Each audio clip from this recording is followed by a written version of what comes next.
The last light of October died somewhere behind the mountains before the storm arrived. It did not come the way storms usually come to the Great Smoky Mountains, gradually announced by distant rumbling and a slow darkening of the sky. This one came all at once, the way grief comes, the way bad news comes, the way the worst moments of a person's life always seem to arrive. One moment the ridgeline was visible through the kitchen window, its ancient silhouette black against a bruised evening sky. The next moment, it was simply gone, swallowed whole by a wall of wind and rain so violent it rattled the cabin walls and sent the porch furniture skidding across the wooden planks. Nora Callahan stood at the kitchen sink and watched it happen. She was 38 years old, though most people who met her for the first time guessed older. Not because she looked worn down exactly. It was something else, something behind the eyes. A quality of stillness that did not belong to youth. The kind that gets forged in places where stillness is the difference between living and dying. She had 2 tours in Afghanistan and a combat medic badge to show for it. She had learned to read a room the way other people read a page, absorbing threat levels and exit points in the subtle language of human bodies under extreme stress before most people had even finished their first sentence. She had been very good at her job. She was less good at this one. The cabin sat on a narrow gravel road near the eastern edge of Sevier County, Tennessee, 40 minutes from the nearest town of any size, and a lifetime from everything she had known before. Owen had found it. Owen had always been the one who found things: good fishing spots, honest mechanics, shortcuts through bad terrain that nobody else would have thought to try. He had driven her up here one weekend in early spring 3 years ago now, when the dogwoods were still blooming along the lower ridges, and the air smelled like something new. He had parked the truck at the end of the gravel road, climbed out, spread his arms wide at the sagging little cabin, with its mossy roof and its crooked porch, and said with complete sincerity that this was the most beautiful place he had ever seen. She had laughed at him. She had married him anyway. The cabin looked different now in the dark and the rain. Everything looked different now. Nora turned away from the window and moved through the kitchen with the economy of motion that never quite left her after the military, filling the kettle, setting it on the burner, going through the familiar mechanics of making tea she would not drink. The countertop was clean, the dishes were stacked. The living room behind her was quiet, the way it was always quiet now. The kind of quiet that has weight to it, that presses down on the shoulders and sits behind the sternum like a stone. On the wall beside the refrigerator, there was a photograph. Owen in his uniform, squinting into desert sunlight, grinning his slightly lopsided grin. Beside him, sitting perfectly upright with the dignity unique to German shepherds, was Ghost. The dog had been Owen's idea too. He had driven 2 states over to pick him up from a breeder, a gray and white male, 10 weeks old, with pale gold eyes and an expression of improbable seriousness for an animal that small. Owen had set the puppy on the kitchen floor of their apartment in Knoxville and watched him immediately walk to the corner, turn around 3 times, and lie down with his nose pointing toward the front door. That dog is standing watch already, Owen had said, and he had been so delighted by this that he laughed until his eyes watered. Ghost. The name had come to Owen at 2 in the morning on the puppy's 3rd night home, when the dog had appeared silently in the bedroom doorway like a pale shape emerging from darkness, and Owen had whispered the word before he was fully awake, like it had been waiting there all along. Ghost had been gone for 30 months now, not dead, not taken. Simply gone, vanished one evening while Nora was at her second job at the county hospital, and Owen was sitting alone on the back porch, the way Owen sat alone on the back porch more and more in those final months, staring at the tree line with eyes that were looking at something Nora could never quite see. When she came home that night and asked where Ghost was, Owen had looked up at her with an expression she had never been able to fully interpret and said quietly that Ghost had run off into the woods. She had believed him. There were so many things she had believed. The kettle began to whistle, and she lifted it off the burner and stood holding it without pouring, listening to the rain beat against the roof, thinking about nothing and everything at once, thinking about the way Owen used to sound when he talked in his sleep, not words exactly, just sounds urgent and low, and thinking about how Wren had asked her just last week whether dogs went to heaven the same way people did, and Nora had said yes without hesitating, because Wren was 5 years old and some questions deserve a clean answer. Wren. Nora set the kettle down. She walked down the short hallway to the second bedroom and pushed open the door, and the room was exactly as it should have been, the nightlight glowing its soft amber tea, the drawings pinned carefully to the walls, the small lump beneath the patchwork quilt that Owen's mother had made. Nora stood in the doorway for a moment, listening to her daughter breathe. The storm was getting worse. She went back to the kitchen and drank her tea standing up. In the morning, Wren was gone. The search began at 6:45. Nora had woken at 5:30 to find the back door standing open 3 inches, the rain having softened to a heavy drizzle, and Wren's rain boots missing from their place on the mat. She had covered the immediate area around the cabin in under 8 minutes, moving in the systematic, expanding arc pattern she had learned in a search and rescue course. She had taken the winter after Owen died because she had needed something to do with her hands and her mind in those early months, and acquiring skills had always been her way of managing things she could not control. Wren was not in the yard. Wren was not in the barn. Wren was not in the narrow creek bed behind the property, which the rain had swollen to nearly twice its normal width. Nora called Sheriff Aldrin at 5:42. By 6:30, there were 11 people in her front yard. Sheriff Dale Aldrin was a tall man in his late 50s, weathered in the specific way of people who have spent most of their lives outdoors in a mountain county, with a face that communicated plain competence and very little else. He had known Owen the way most people in Sevier County who had been paying any attention knew Owen not well but enough. He had shown up at the memorial service in his civilian clothes and stood in the back and left before Nora could speak to him, which she had appreciated more than she could have explained. He stood on her porch now, with rain dripping from the brim of his hat, and listened while she told him everything she knew, which was very little, and he asked 2 or 3 precise questions, and then he got on his radio and began organizing his people with the quiet efficiency of someone who had done this before and did not find it necessary to perform urgency in order to project it. They searched through the morning and into the afternoon. The rain came and went in waves. The terrain in this part of the mountains was brutal, steep hollows and unstable ridges. Creek beds turned to river trails that disappeared under a foot of standing water. Nora worked a grid alongside a volunteer from the county fire department named Tess, a compact woman in her 40s, who moved through the underbrush with practiced efficiency and did not fill the silence with reassurances. Nora was grateful for this. The hours passed the way hours pass in a search, not quickly, not slowly, but in a strange suspended state, where time seems to fold in on itself, where the mind refuses to move forward into the territory of worst possibilities, and also cannot stop approaching it. Nora called Wren's name until her voice went rough. She cataloged every detail of the terrain as she moved through it, storing information with the reflexive thoroughness of her training. This section of creek is rising. This slope is becoming unstable. This stand of hemlocks would provide shelter. This ravine would not. At 4 in the afternoon, everything changed. Nora was working a section of trail 2 miles northeast of the cabin when her radio crackled and Sheriff Aldrin's voice came through, precise and deliberately neutral, in the way voices become when they are carrying information that cannot be softened. The creek team had found something at the old Blaylock crossing where the North Fork ran fast and deep beneath a broken footbridge. A child's jacket, small, bright yellow, snagged on a half-submerged branch in the current, bobbing in water that had risen a foot in the last 3 hours. Nora did not run. She walked at a controlled pace back to the extraction point, got into a deputy's truck, and was taken to the crossing in 11 minutes. She climbed down the bank and crouched at the water's edge and looked at the jacket for a long time without touching it. Sheriff Aldrin stood behind her, giving her space. 2 of the other searchers were already stepping back, already adopting the subtle, physical language of people who are preparing to deliver bad news, the slight dropping of shoulders, the careful management of eye contact. Nora looked at the jacket. The zipper was down. Both snaps at the collar were open. The left sleeve was inside out, the way a sleeve goes when a small person pulls their arm out through the wrist rather than sliding it out from the shoulder. The jacket had not been torn off by rushing water. It had not been ripped away by a fall. It had been taken off, deliberately, carefully, by a small set of hands that knew what they were doing. She stood up. Aldrin looked at her carefully. Nora said quietly but with complete certainty that Wren had taken the jacket off herself, that the jacket was placed here, not swept here, that a 5-year-old who had been knocked into that water and carried any distance by that current would not have a jacket in that condition. The sheriff was quiet for a moment. Then he said also quietly that he had been thinking the same thing.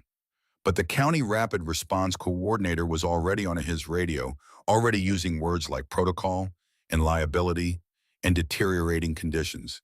And the conversation that followed was short and unhappy and ended the same way those conversations always ended. By 5:30, the official search posture had formally shifted. The word recovery entered the radio traffic. The tone shifted, not cruelly, not without compassion, but shifted all the same, the way organizations shift when they have accepted a conclusion that the people most directly affected have not. Sheriff Aldrin told Nora himself standing at the edge of the parking area near the crossing, his hat in his hands. He chose his words carefully the way a decent man does. He told her that given the conditions, given the water levels, given the terrain, and the falling temperatures, the county was suspending active search operations until first light. He told her that he was sorry. He told her, and she could see that he meant this, that he had a daughter himself. Nora thanked him. She got back into the truck. She was driven back to the cabin. She sat in the kitchen for a long time after they left in the dark, not turning on the lights. The storm had come back harder than before, hammering the roof in waves, pressing against the windows. She sat with her hands flat on the table and her eyes open, and her mind moving through every piece of information she had gathered during the day, methodically the way she had been trained to manage trauma patients in the field. Assess what you know, identify what you don't know, determine what is actionable. What she knew Wren had left under her own power. Wren had gone out the back door, which meant she had gone toward the woods, not toward the road. Wren had removed her jacket deliberately, which meant she had been thinking clearly enough to make decisions. Wren had been alive and coherent at some point after leaving this cabin. What she didn't know when, where, why. The why was the thing her mind kept catching on. Wren was 5 years old. She was not a child who wandered. She was a child who watched and thought and then acted with a seriousness that sometimes startled the adults around her. She had not simply drifted out into the storm the way a sleepwalking child might. She had gone somewhere with purpose. Nora sat with this. Owen's service pistol was on the table in front of her. She was not entirely sure when she had taken it out of the lockbox in the bedroom closet. She was not entirely sure how long it had been sitting there. She became aware of it gradually, the way you sometimes become aware of a sound you have been hearing for a while without registering. And when she registered it, she looked at it for a long moment, and then she reached out and put both hands around it and held it without lifting it. The cold weight of it, familiar and strange, at the same time, and she sat like that in the dark kitchen with the storm outside and thought about Owen. She thought about what it had cost him to come back from those places. The way he had worked so hard for so long to stay on the right side of something she could see pulling at him but could never fully reach. She thought about this night 3 months before he died, when she had found him sitting in almost exactly this position. This table, this dark. His hands wrapped around something she no longer let herself picture clearly, and how he had looked up at her with an expression that had no name in any language. She knew something beyond exhaustion, beyond pain, something that was almost like asking a question he had already given up expecting an answer to. She had sat across from him that night and taken his hands in hers, and they had sat there in the dark kitchen until nearly 4 in the morning, not talking, just holding on. She had not been able to hold on enough. The wind outside changed pitch, rising to a sound that was almost human, and Nora lifted her eyes from the gun on the table and looked at the window above the sink. There was something on the porch. She was on her feet and moving before she had consciously decided to move, reaching for the flashlight on the counter, crossing the kitchen in 3 steps, pressing close to the glass. A dog, a gray and white German shepherd, standing absolutely still in the driving rain, looking directly at her through the window. Soaking wet, its thick coat plastered flat rivulets of water running from its muzzle. 10 months old, no older. 30 months older than the last time she had seen it. Ghost. The air went out of her. She stood with both palms pressed against the cold glass and looked at the dog, and the dog looked back at her with pale gold eyes that had not changed at all, that were exactly as she remembered them, that held that same quality of calm watchfulness that had made Owen laugh with such helpless delight on the first night they brought the puppy home. Her throat closed. For a moment she could not move, could not think, could only stand there with the storm hammering the glass between them and look at this animal she had mourned without knowing she was mourning it. This piece of her old life standing in the rain on her porch as if it had simply stepped back through a door that was supposed to be closed forever. Then Ghost lifted one paw and placed it against the glass. Deliberate, patient, unhurried. And then the dog turned its head and looked toward the tree line, the dark rain-filled trees, the direction Wren had gone. Nora pressed closer to the glass. Around Ghost's neck was a length of braided cord, the kind Owen made with his hands during the long evenings in this cabin, a habit he had picked up from a sergeant in his first unit, working the cord over and over with his fingers when he needed to keep his hands occupied while his mind was somewhere else. Nora had watched him make dozens of these over the years. She knew the specific three-strand pattern he used, the way he always finished the end with a particular square knot that was not technically necessary but that he made anyway out of long habit. Hanging from the braided cord, waterlogged and dark, was a small square of fabric. She knew that fabric before she pushed open the door. She knew it the way you know certain things that live in the body rather than the mind.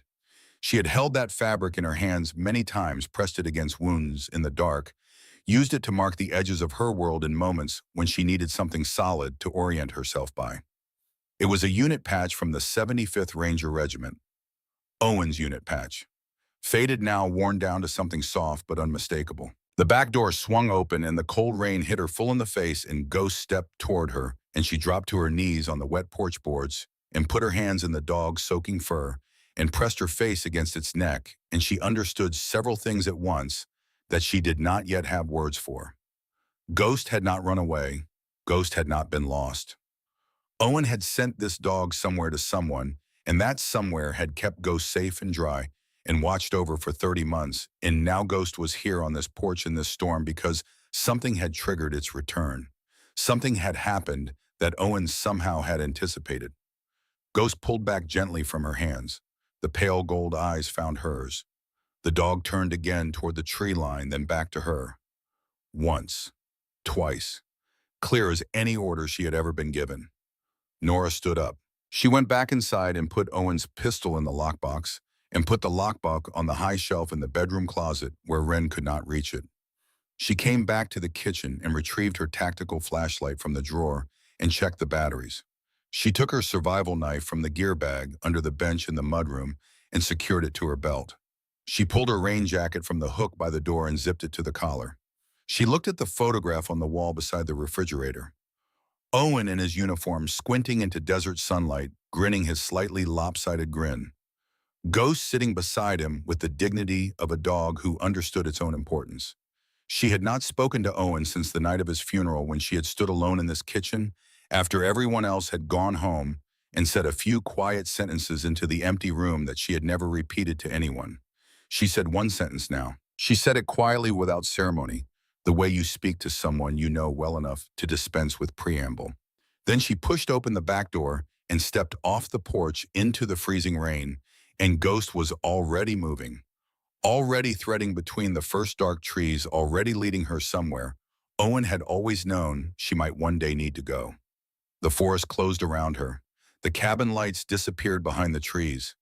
And Nora Callahan, who had walked into dangerous places before and always found her way back out, followed the gray and white shape moving steadily ahead of her through the storm, deeper into the mountain, toward whatever came next.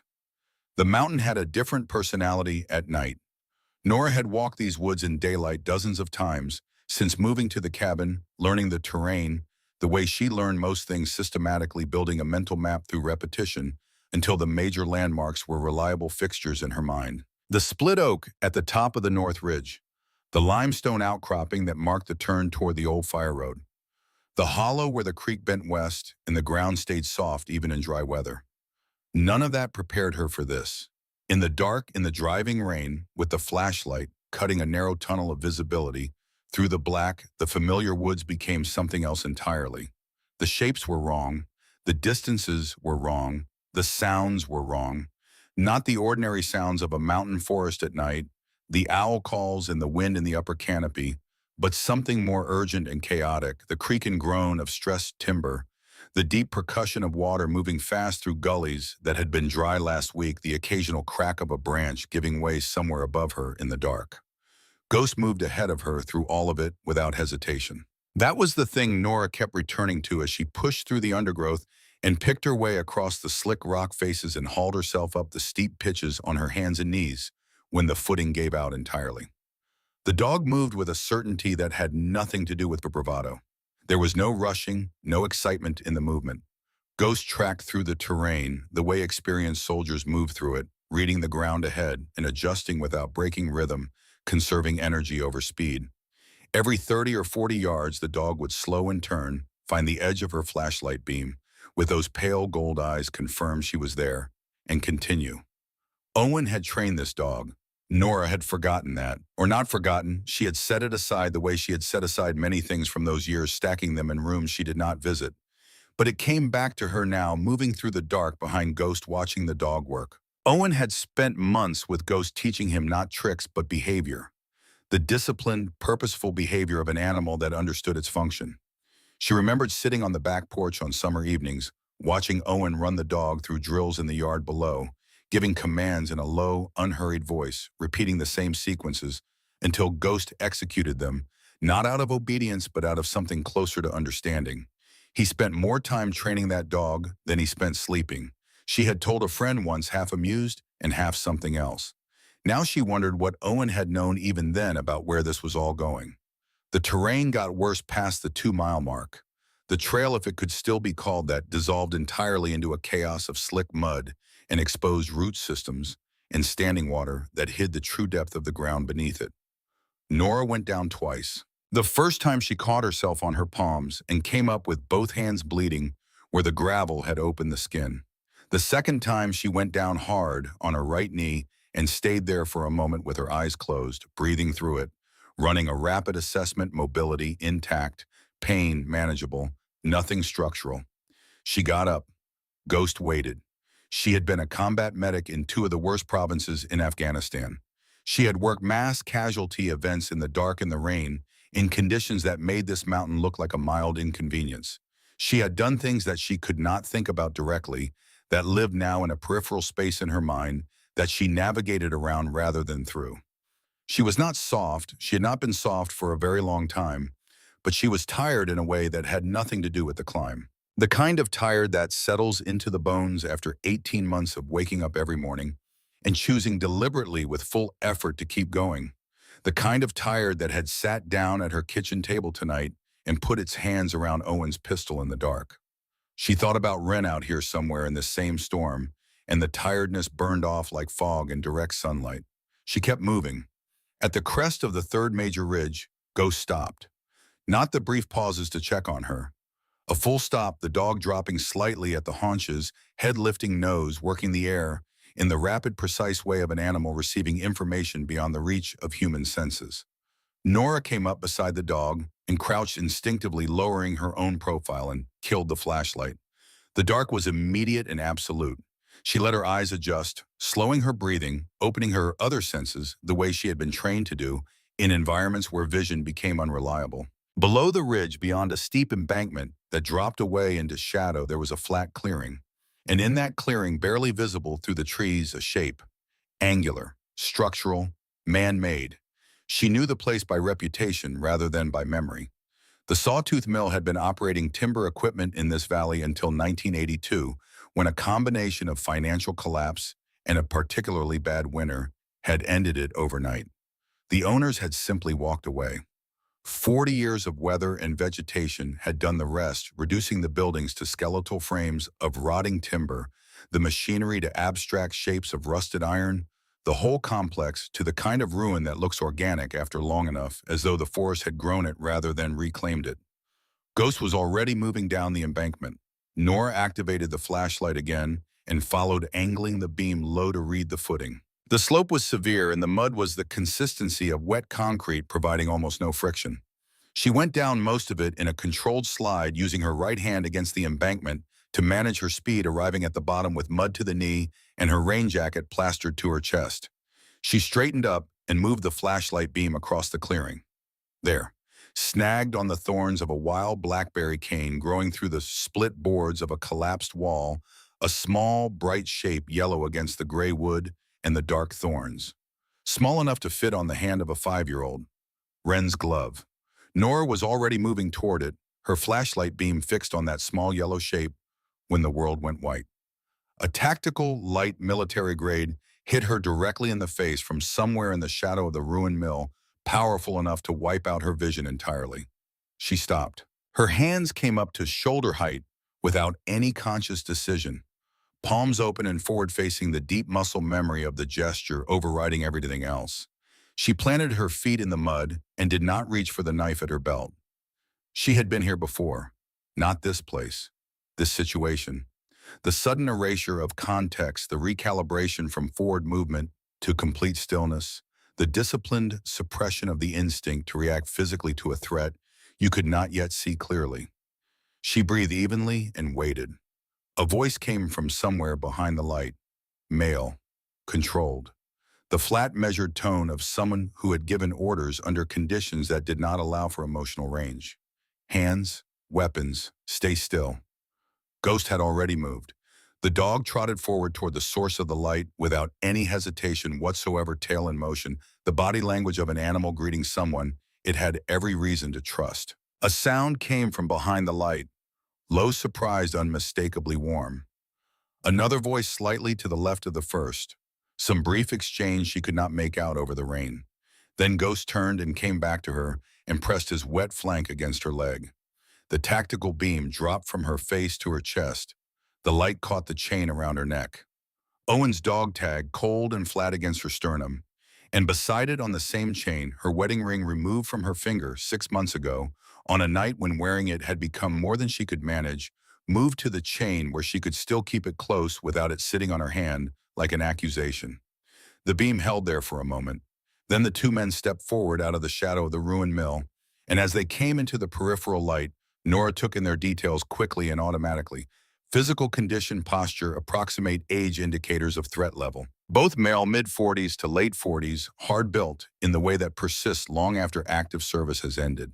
The one on the left, who had the tactical light, was broad-shouldered with a close-cropped beard going gray at the edges.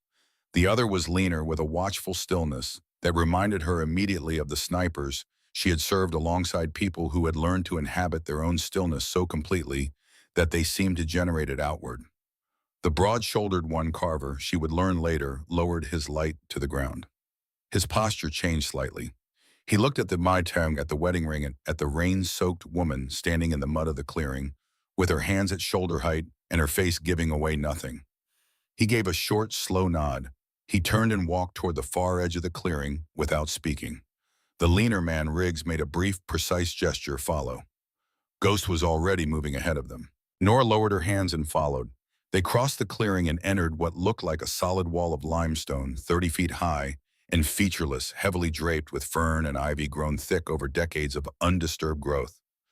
Carver pulled back a section of the vegetation with a practiced movement that spoke of long repetition, and behind it was a narrow crevice in the rock face barely wide enough to pass through sideways, invisible from more than 10 feet away. On the other side of the crevice, the wind stopped.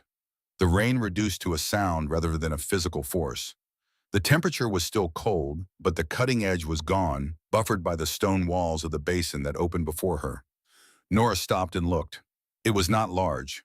Perhaps 200 yards across the limestone walls rising on 3 sides, the fourth opening onto a further reach of the mountain that disappeared into the dark. But in the sheltered floor of the basin, organized with the unmistakable discipline of people who had spent years learning how to establish functional order in difficult environments, was a camp. Canvas tents, heavy and dark, set back against the walls. Pathways of flat stone between them. Small fires burning in contained pits, their smoke rising and dispersing before it could be seen from the air. A medical tent set apart and marked with practical efficiency. A supply cache covered and elevated. No generator noise, no electric light, no sound that would carry beyond the basin walls. She had seen camps like this before. Not exactly like this, not in the mountains of Tennessee, but organized by the same principles, built by people who understood that a well-run camp was not a comfort. It was a discipline, and discipline was survival. There were other men she sensed rather than fully saw, figures at the edges of the firelight, watching with the careful non-aggression of people who had learned to be cautious of strangers without being hostile to them. A figure emerged from the largest tent. He moved with the quiet authority of someone who has led people in conditions where leadership is not performed, but demonstrated a quality that communicated itself before she had taken in any specific physical detail. Tall, lean, somewhere in his late 50s, with close-cropped white hair in a face that had been weatherworked into something angular and spare. He wore plain clothing, no insignia, no indication of anything beyond what he was, a man standing in his own place looking at an unexpected arrival. He looked at Nora, and Nora looked at him. The recognition was not immediate. It came in stages, the way recognition sometimes works when a face appears in a context so far outside expectation that the brain initially refuses to process it, filing it as resemblance rather than identity, searching for the error in the perception. She had done this once before, looking at an X-ray and seeing something so far outside the expected range that she had checked her own hands, convinced she was reading someone else's film. She was not reading this wrong. Captain Holt Greer, 75th Ranger Regiment, 3rd Battalion, Owens Battalion. Owens commanding officer for 3 consecutive deployments. The man Owen had spoken of with a specific quality of respect that he reserved for very few people, not admiration exactly, not hero worship, but the deep contextual trust of someone who has watched another person make good decisions under conditions that made good decisions nearly impossible. Holt Greer, who had been listed as missing in action following a mission in Kannar Province in the fall of 2018. Holt Greer, whose memorial service Owen had attended, in full-dress uniform, coming home that evening, gray-faced and silent in a way that had lasted for days. Holt Greer, who was dead, who was standing 12 feet away from her in the firelight. Neither of them spoke for a moment.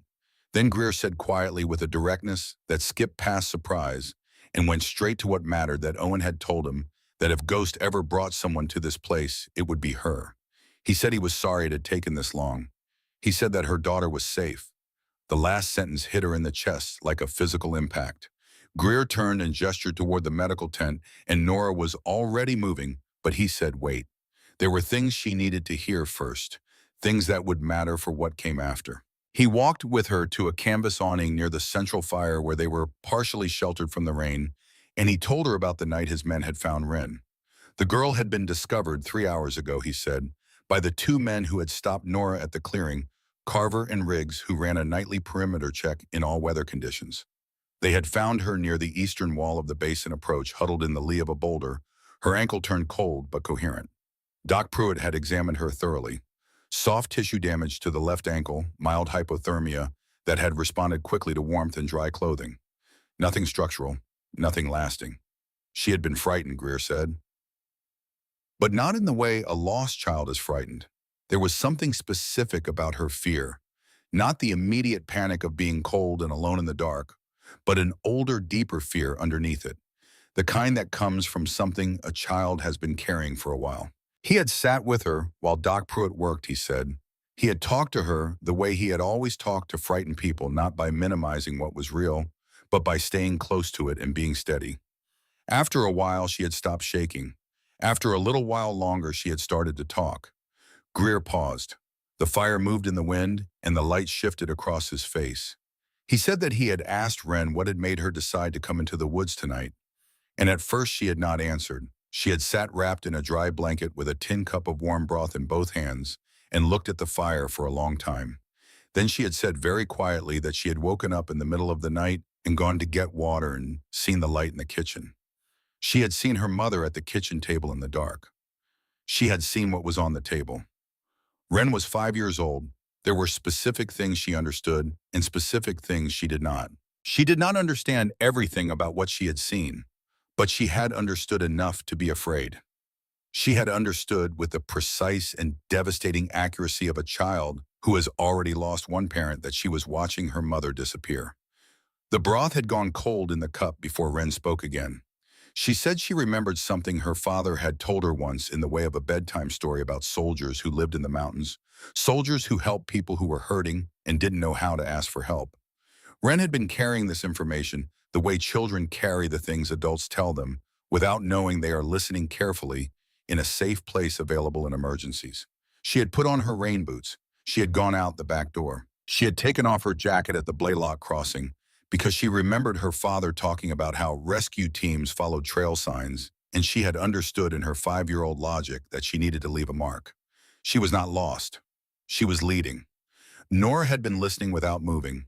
She had her arms crossed over her chest and her eyes fixed on the middle distance, and her expression arranged in the careful neutrality of someone who has learned to receive information in the field without allowing her reaction to it to interfere with the receiving of it.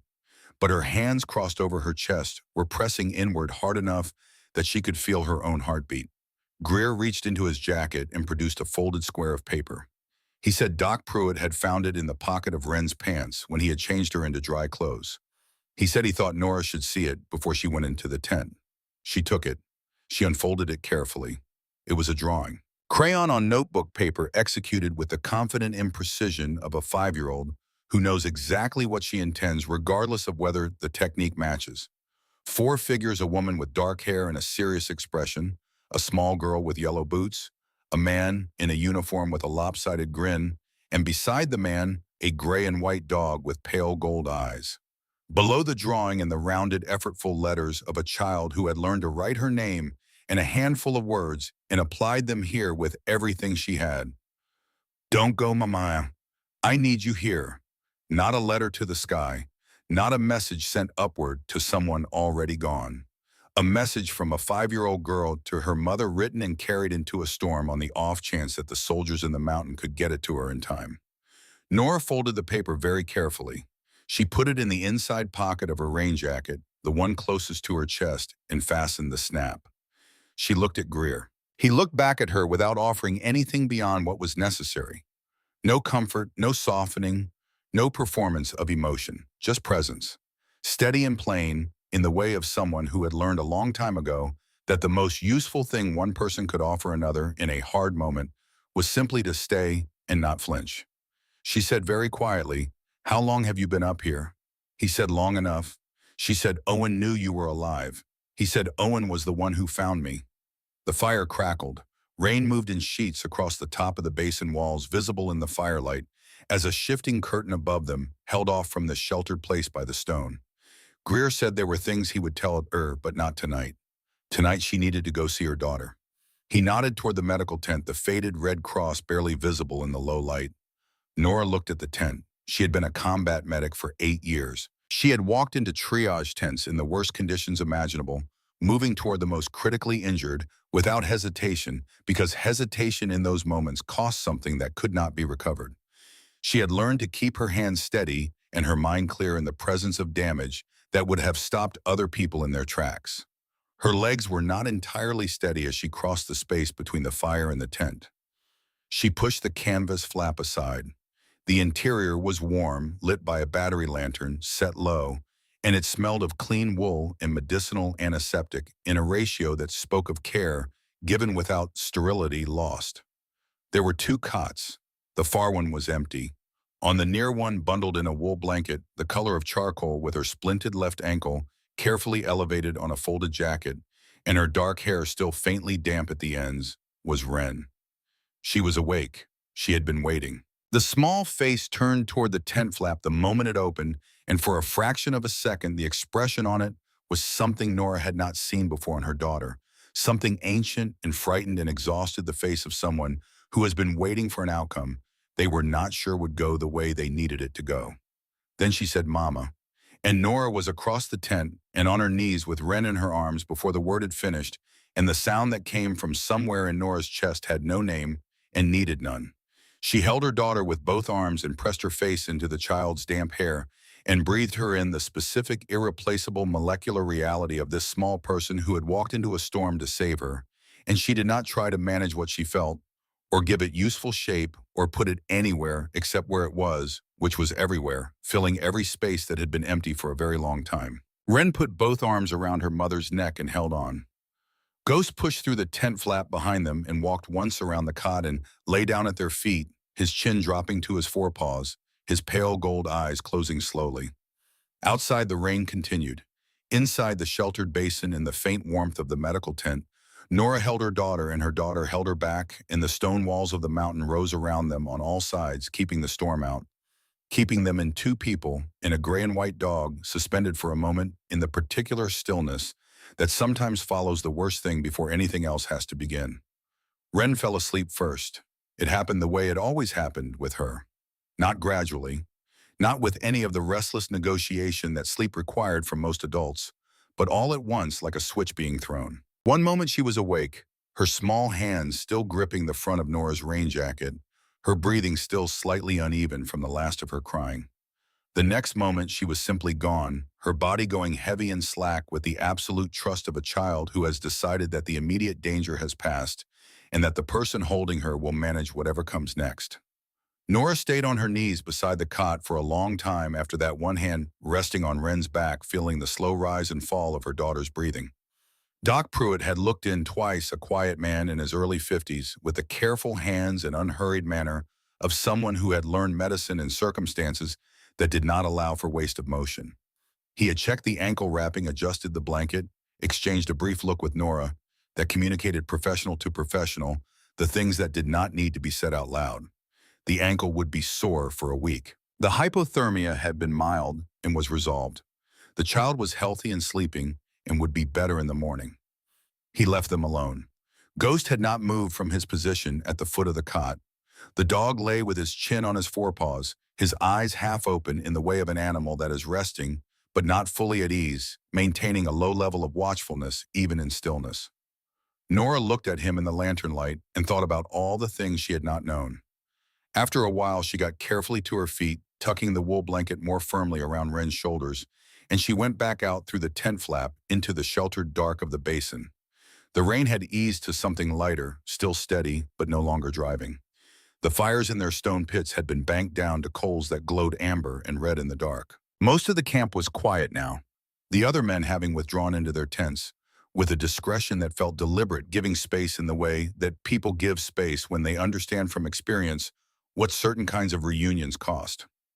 Holt Greer was where she had expected him to be, sitting on a low wooden bench at the edge of the central fire pit, his forearms resting on his knees looking into the coals. He had a tin cup in his hands, coffee or something close to it. He did not look up when she approached, but shifted slightly on the bench in a way that made room. She sat. For a while, neither of them spoke. This was not uncomfortable. She had spent enough time in the company of people who had seen serious things to know that shared silence between them is not emptiness. It has texture, weight, the particular quality of two people who do not need to fill space in order to occupy it together. The coals shifted and resettled. Somewhere above the basin walls, the wind moved through the high timber with a sound like water. Greer spoke first. He said that Owen had come to him in the spring 2.5 years ago. Not 2 years ago, not 18 months ago before that. Further back, when Owen was still functional, by most external measures still holding the shape of a life that looked from the outside like it was intact.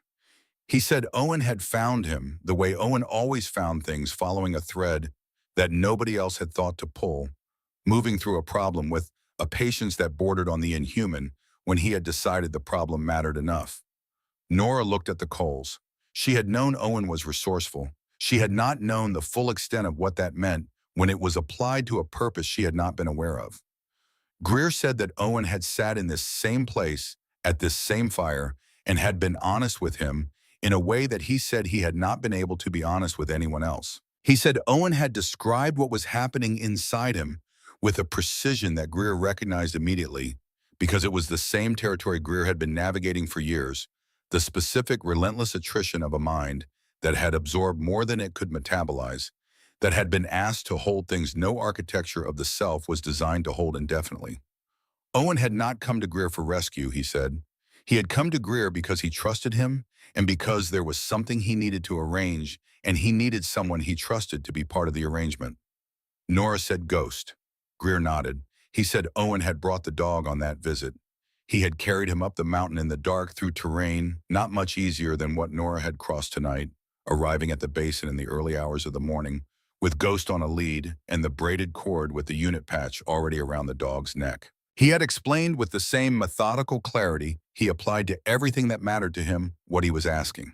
If Ghost ever came back, not was brought back, not was sent back, but came back on his own, following whatever it was that dogs followed, when they were tracking something that lived in instinct rather than instruction, then it meant something had happened in the valley that required the kind of help that could not be called in on a radio or found in a phone book. It meant Nora had come to a place where the ordinary mechanisms of support had either failed or been exhausted. He was not to send anyone down. He was not to intervene directly. He was simply to keep Ghost until Ghost decided it was time. Nora turned to look at Greer. She said he knew the dog would find his way back to us. Greer said he knew Ghost would find his way back to you. Specifically. He spent a long time on that word when he said it to me. He was very clear about what he meant. The fire shifted again.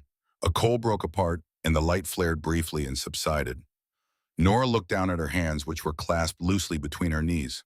The left one still showed the pale band of slightly lighter skin, where her wedding ring had lived for 6 years before she moved it to the chain. She touched the chain now through the fabric of her jacket, feeling the small shapes of the bonguan and the ring beneath. She said without looking up that she needed to understand something. She said she needed to understand whether Owen had come here because he had already made a decision, and this was his way of arranging the aftermath, or whether he had come here because he was still trying. The question cost her something to ask. She could feel it leaving her, the weight of it, the years of it.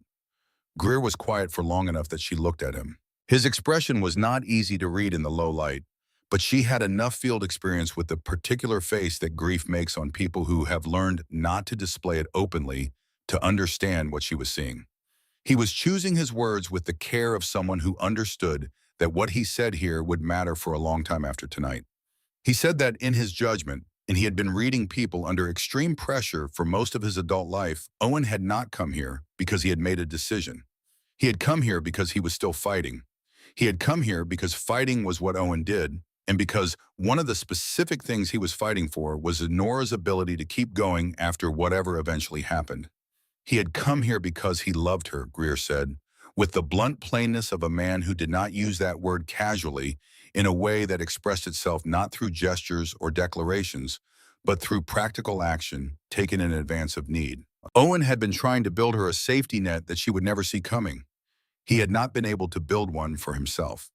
The difference between those two things had nothing to do with how much he loved her and everything to do with the nature of what he was carrying. Nora sat with this for a long time. The basin was very quiet. The rain had nearly stopped, leaving only the sound of water running off the limestone walls and the distant percussion of the creek running fast and high somewhere beyond the rock. She thought about the kitchen table tonight. She thought about the weight of Owen's pistol in her hands, the cold, familiar metal of it, the way she had sat in the dark, without fully deciding anything, which was its own kind of decision slowly being made without her permission. She thought about what Wren had seen from the hallway, this small, serious child in her nightgown, with bare feet on the coal floor, and what it had cost her and what she had done with that cost. She thought about a 5-year-old girl putting on rain boots and walking into a storm to find soldiers in the mountain who could save her mother. She reached into the inside pocket of her rain jacket and took out the folded drawing. She looked at it in the faint light of the coals, the 4 crayon figures, the gray and white dog with the careful gold eyes, the rounded, laborious letters at the bottom. "Don't go, Mama. I need you here." She folded it back along its creases and returned it to the inside pocket and fastened the snap.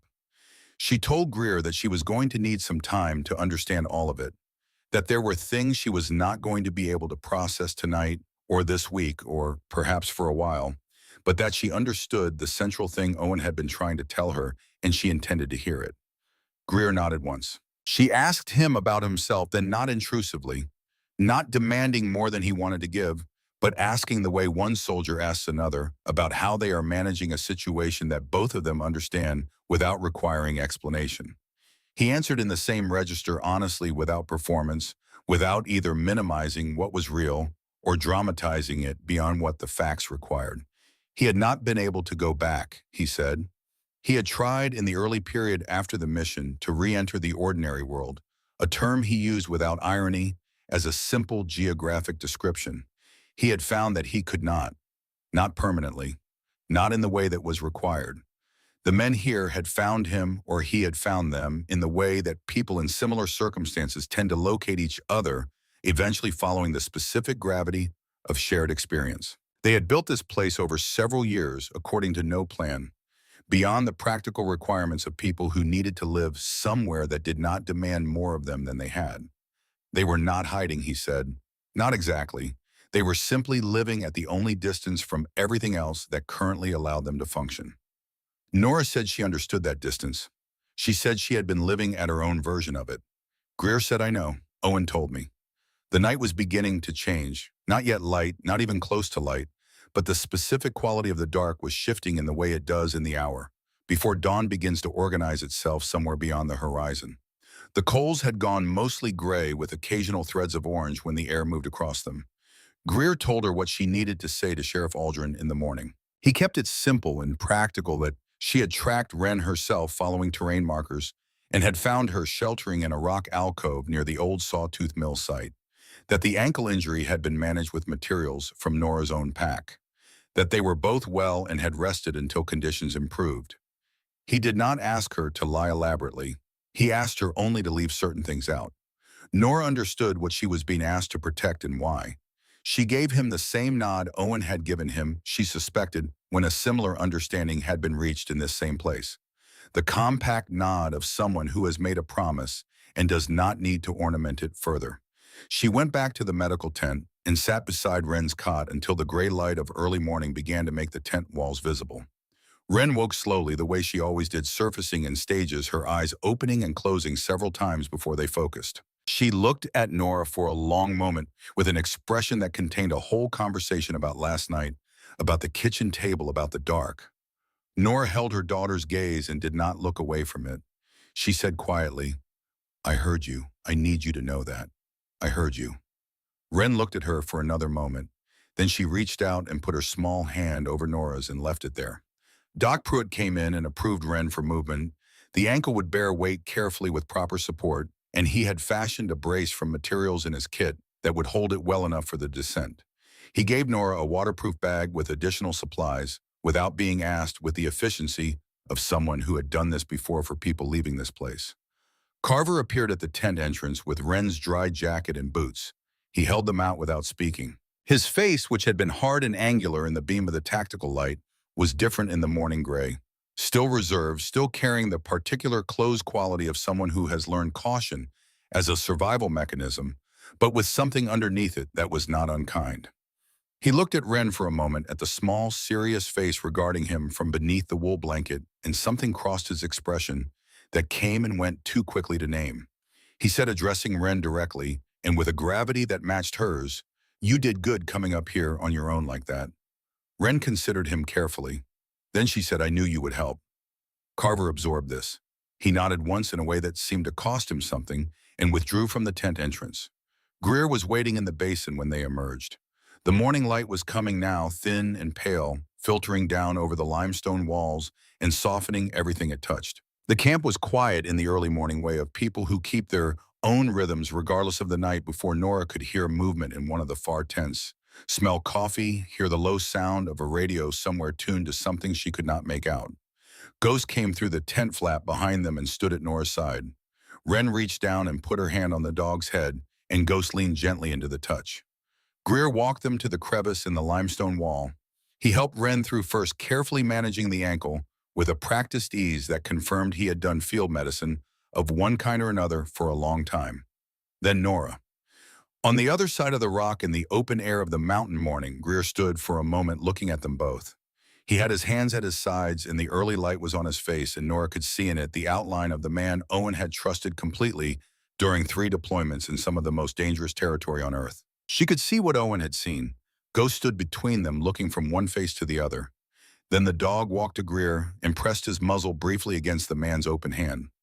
Greer closed his fingers around the dog's muzzle gently for just a moment. He looked down at Ghost with an expression that had nothing calculated in it, uncomplicated and open in a way that his face was not otherwise in this particular moment with this particular animal. He said softly, more to the dog than to anyone, "You did what he asked you to do." Ghost held still beneath his hand. Then he stepped back, turned and moved to stand beside Nora. Just that. No drama in it, no moment of anguished decision. He simply moved to where he was going to be, the way a dog that knows its own mind does, the way an animal that has been working towards something for a very long time moves when the work is finally done. Greer straightened up. He looked at Nora and said, "Owen was right about you." She asked what Owen had said. Greer said he said you were the one who always found the way back. He said if anyone could find the way back from where you were, it was you. He said that's why he needed to make sure you had something to follow. The morning light was strengthening around them, the first real light of it reaching down through the trees on the eastern slope and beginning to warm the rock. Somewhere below them, a bird was singing the three-note call of something she didn't know the name of, clear and unhurried, in the newly washed air. She thanked Greer, not elaborately, simply. He said, "Take care of each other." She picked Wren up carefully, minding the ankle, and settled her daughter against her hip, and Wren put her arms around her mother's neck and her chin on her mother's shoulder, and they began the long descent.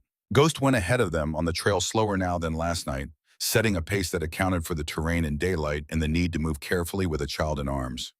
The woods were entirely different this morning than they had been in the dark. The storm had stripped the last of the October leaves from the upper canopy, and everything was open and gray and clean, the light coming through at long angles. The wet rock faces glittering, the creek audible below them, running clear and fast. Wren did not talk during the descent, which was unusual for her. She rode on Nora's hip with her cheek against Nora's shoulder and watched the woods go by with her wide, serious eyes, and occasionally she tightened her arms slightly around Nora's neck in a way that communicated something that did not need language. Nora talked to her quietly and without pressure, not about last night, not yet, not about any of the things that would eventually need to be addressed with care and patience over a long time. She talked about small things, the birds she could still hear somewhere in the trees above them, the way the creek looked different after heavy rain, the names of the plants she knew along the trail, pointing them out as they passed, the way Owen had once pointed them out to her on a walk along the same ridge in the early spring of the first year they had lived here before everything had changed. Ghost paused once and looked back at them from 20 yards ahead on the trail, and Nora said, "We're coming," and the dog turned and continued. They reached the gravel road at 20 minutes past 7 in the morning. Sheriff Aldrin's truck was parked at the trailhead. He was leaning against the hood with his arms crossed and his hat on, and his face arranged in the expression of a man who has been waiting with controlled anxiety for something to resolve. And when Nora came out of the tree line with Wren on her hip and a gray and white dog at her side, he stood up straight and let out a long breath that he had probably been holding since before dawn. He crossed the gravel toward them without hurrying and looked at Wren with a searching professional assessment that took approximately 3 seconds and visibly reassured him. He looked at Nora. He did not ask many questions. She told him what she needed to tell him, and he listened with his arms crossed and his eyes on her face, and when she had finished, he was quiet for a moment. He said, "Ankles handled," she said properly. He looked at Ghost. He said, "That your dog?" She said, "He used to be. He came home last night." Aldrin looked at the dog for another moment with the particular expression of a man who has seen a lot of things in a lot of years of this work and has learned not to push on the elements of a story that are holding together structurally, even when the specifics don't entirely account for themselves. He said, "All right, let's get you both down the mountain." He drove them to Whisper Valley in the gray morning light, Wren asleep across the back seat with Ghost lying on the floor beneath her feet, Nora in the passenger seat with her hands in her lap and the mountains going past the window. Aldrin did not make conversation. He put on the radio low, something instrumental and unhurried that she did not recognize, and drove at a speed that was careful without being slow. They reached the cabin at 8:15. Nora carried Wren inside and put her on the couch with the patchwork quilt from Owen's mother, and Ghost came in and settled himself on the floor beside the couch without being invited, his chin going to his forepaws, his eyes on Wren's sleeping face. Aldrin stood on the porch for a moment while Nora stood in the open doorway. He said, "You need anything, you call." She said she would. He looked at her for a moment with the directness of a man who has spent 30 years watching people navigate difficult things and who has learned to recognize the difference between people who are managing and people who are performing managing. He said, "I mean it. Anything." She said, "I know you do." "Thank you, Dale." He put his hat back on and went down the porch steps and drove away down the gravel road, and she stood in the doorway until his truck had gone around the first bend and the sound of the engine had faded into the ordinary sounds of the mountain morning. She went inside. She went first to the bedroom closet and took the lockbox off the shelf. She carried it to the kitchen table and set it down and stood looking at it for a moment. Then she opened it and took Owen's pistol out. She unloaded it with practiced efficiency, the magazine, the chambered round in that order. She put the ammunition in a separate container. She took the pistol to the bedroom and put it in the case at the back of the closet shelf properly, the way it should have been all along, and she put the case on the highest shelf and pushed it to the wall. She came back to the kitchen. She took the folded drawing out of the inside pocket of her rain jacket and stood holding it for a moment, feeling the slight damp of it, the slight softness of the paper after a night in a wet jacket against her chest. She opened the drawer beside the refrigerator and found the tape she kept there for Wren's artwork. And she tore off two small pieces and she went to the wall beside the refrigerator where Owen's photograph lived. Owen in his uniform squinting into desert sunlight, and she taped Wren's drawing on the wall beside it. The four crayon figures. The gray and white dog, the rounded effortful letters at the bottom. She stepped back and looked at them together. Owen grinning his lopsided grin in the desert light. Wren's version of their family complete, all of them present, the way a child draws the world she needs to believe in. Nora put two fingers briefly against Owen's photograph. She did not say anything. She had already said what needed to be said last night, standing in the kitchen in the dark with the storm coming, and whatever she had said then had been answered in its way by everything that had followed. She turned and filled the kettle and set it on the burner. She went to the living room doorway and looked in. Wren was still asleep. Her dark hair spread across the arm of the couch, her small face completely at rest. Ghost had moved from the floor to the couch itself, a liberty he had never technically been granted, and was lying along the length of the cushions behind Wren's back, pressed close, his eyes open and soft. The kettle began to heat. She went back to the kitchen and got out two mugs, which she had not done in 18 months, had not had any reason to do, had not been able to do without it, meaning something she was not ready for it to mean. She set both mugs on the counter and stood looking at them. Then she left them both there and went to the window. The mountains were visible for the first time since the storm had begun. The whole long ridgeline, blue and gray in the morning light, familiar in the way of something she had looked at so many times that she had stopped seeing it, and now this morning was seeing again. The storm had stripped the trees and the view had opened up. You could see further than you could see the line where the dark timber met the pale sky, could see the particular shape of the highest ridge, constant and old, outlasting everything beneath it. She stood at the window and watched the mountains and drank her tea. Behind her from the living room came the small sounds of Wren beginning to wake, a shift of cushions, a soft exhale, the sound of a child moving between sleep and the day. And beneath that sound, steady and even, the slow breathing of a gray and white dog who had come home. Nora kept her hands around the warm mug and her eyes on the mountains, and she let the morning come.